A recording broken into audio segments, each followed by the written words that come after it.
देवी देवताओं का कभी भी कोई भी बंधन नहीं होता, नहीं होता, नहीं होता। कैसे? कोई भी ऊर्जा होती है, देखिए कोई भी देवी या देवता होता है, एक ऊर्जा के माध्यम से आपके शरीर में प्रवेश करता है, आपके पास आता है, आपके पास जाता है, या अपनी बातें या किसी के बारे में जो भी बताता है वो देवता ऊर्जा के माध्यम से बताता है, प्रेरणा के माध्यम से बताता है। कुछ लोगों को कान में बताई जाती है, लेकिन वो दूसरे लेवल की चीज होती है, वो होते हैं लोक देवता। लोक देवता में सिद्ध भी होते हैं, ब्रह्म भी होते हैं, ठीक है, ब्रह्म देव होते हैं, ब्रह्म बाबा होते हैं, और उसमें पितृ भी हो सकते हैं, सिद्ध भी हो सकते हैं, और ऐसी बहुत सारी एंटिटी होती है जिसमें वो कानों में आके बताती है, वो लेवल अलग है थोड़ा सा। और कुछ चीजें ऐसी होती है जो प्रेरणा दे देती है, जैसे माँ भगवती, भोलेनाथ, या फिर कोई जैसा ऐसा ईश्वर, मतलब जो ईश्वर की श्रेणी में आते हैं, उनको केवल प्रेरणा मिलती है या फिर नाम द्वारा ही उनका काम हो जाता है, उनको कुछ ज्यादा करने की जरूरत नहीं पड़ती। अब मैं आता हूँ बंधनों पे। बंधन लगते कैसे हैं? असल में क्या होता है, कोई आपके पास आया, आने के बाद अब कोई तांत्रिक बोलता है, अब आप किसी के पास गए तो तांत्रिक ने बोला या ओझा ने बोला कि आपके शरीर में बंधन लगे हुए हैं। अब बंधन कैसे लगता है, या फिर आपके देवी देवताओं ने बंधन लगा दिए। असल में क्या होता है, बंधन लगाए जाते हैं शरीर के ऊपर। कोई भी ऐसा तांत्रिक ओझा, दुनिया सोखा कोई ऐसा पैदा नहीं हुआ कि जो किसी भी देवी देवताओं को अपने बंधन में ले ले। यहाँ तक के एक भूत प्रेत, जो प्रेत योनि में भी आ गया ना, उस प्रेत को अगर किसी ने सिद्ध किया है और सिद्ध करके उसके नाम का हवन दे दिया है, उसके नाम के दीपक जलने लगते हैं, तो वो प्रेत भी पकड़ में नहीं आ सकता। बहुत नामुमकिन के बराबर हो जाता है कि उसको प्रेत को भी पकड़ा जा सके, ठीक है। असल में क्या होता है, रोक लगाई जा सकती है मंत्रों के द्वारा।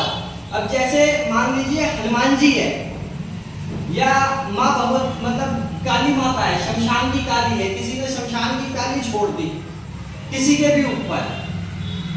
अब सामने वाले के पास भी जो जिसपे आप ठीक करवाने के लिए गए हैं अपने आप को, या फिर जिसपे छोड़िए वो खुद, उसके पास भी काली की शक्ति है।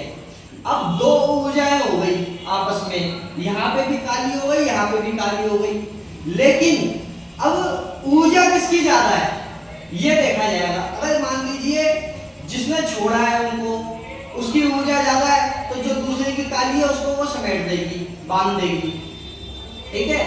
और जो या फिर जिस पे छोड़ा गया है उसकी काली की ऊर्जा ज्यादा है, तो वो उसकी काली को समेट देगी।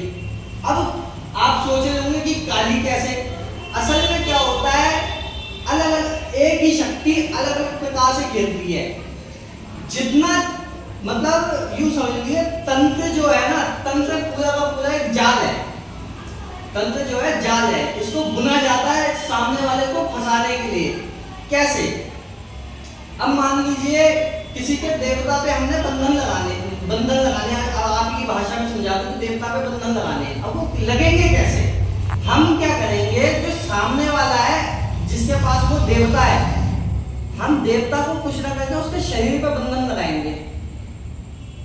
शरीर पे बंधन लगाए जाते हैं तो देवता अपने आप ही संपर्क तोड़ देता है। संपर्क क्या मतलब, देवता से हमारा खुद का संपर्क टूट जाता है, जिससे उनकी बातें, उनके बताई हुई प्रेरणा हम तक नहीं पहुंच पाती, तो वो कहते हैं कि भैया हमने इसके देवता पे बंधन लगा दिया। असल में वो बंधन नहीं है, कोई देवी देवता बंधन में नहीं आता। इसी कारण से नहीं आता क्योंकि किसी देवी देवता का बंधन हो ही नहीं सकता। आपकी बहुत बड़ी गलतफहमी है जो लोग कह रहे हैं कि भैया बंधन हो जाएगा, कभी नहीं हो सकता। उम्मीद करता हूं कि आपको मेरी बात अच्छे से समझ में आ गई होगी। साथ में आगे चल के मैं आपको धीरे धीरे करके ये बताऊंगा कि कान में बताने वाली शक्ति कौन सी होती है। जैसे मैंने अभी ब्रह्म बाबा का जिक्र किया, ब्रह्म बाबा के बारे में अभी किसी ने पूरे यूट्यूब में हो सकता है किसी ने बताया ना हो, कुछ ही लोगों ने हो सकता है बताया हो, या फिर आप तक पहुंचा ना हो।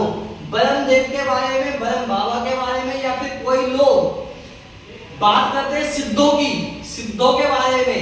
कौन सी शक्ति ऐसी होती है जो कान में बताती है, ब्रह्म पिशाच के बारे में, ये सारी चीजें मैं आपको आगे चल के धीरे धीरे करके बताता रहूंगा। ठीक है, सभी को हर हर महादेव, जय श्री राम।